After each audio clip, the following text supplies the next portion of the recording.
আপনাদের মতো যারা আছেন, যারা হচ্ছেন এলিট ব্রিড, আপনারা কোন মুখে আমাদেরকে ব্লাডি সিটিজেন বলে কোন মুখে আবার হচ্ছে গরিবদের কাছে ভোট চাইতে যাবেন? আপনারা নির্বাচনের আগে ইস্ত্রি করা পাঞ্জাবি আর বড় টুপি পরে একদম ইরি খেতে নেমে যান। এই মানুষ এই হিপোক্রেসি এখন এগুলা বুঝে। আপনারা গার্মেন্টস শ্রমিক ফুটপাতে এখন যে যাচ্ছেন ভোট চাইতে ব্লাডি সিটিজেনের কাছে, আপনারা ম্যান্ডেটের জন্য ঠিকই ব্লাডি সিটিজেনদের কাছে আসেন। রাস্তার মধ্যে রক্ত দেয় ব্লাডি সিটিজেনরা।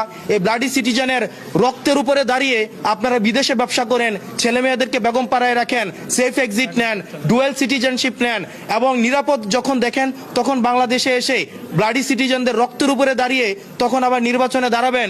আর নির্বাচনে যদি দেখেন উত্তর দক্ষিণ হয়েছে, আবার তখন দেশ থেকে পালিয়ে যাবেন। এই ধরনের বাংলাদেশ আমরা 24 পরবর্তী সময়ে আমরা এই বাংলাদেশ দেখতে চাই না। সেটি নিয়ে আমরা নির্বাচন কমিশন আপত্তি জানিয়েছি এবং সকল আইনজীবী, এই জহিরুল ইসলাম মুসার প্রতি যে ধরনের আচরণ করা হয়েছে, এটা সকল আইনজীবীদের প্রতি আমি মনে করেছি এটা তাদের মানহানি করা হয়েছে।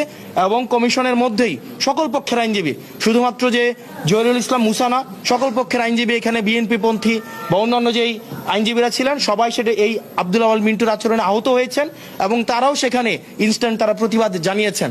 এখন আমরা কমিশনের দৃষ্টিতে এটি এনেছি এবং এই ঘটনার পুনরাবৃত্তি যেন বাংলাদেশে না ঘটে, এই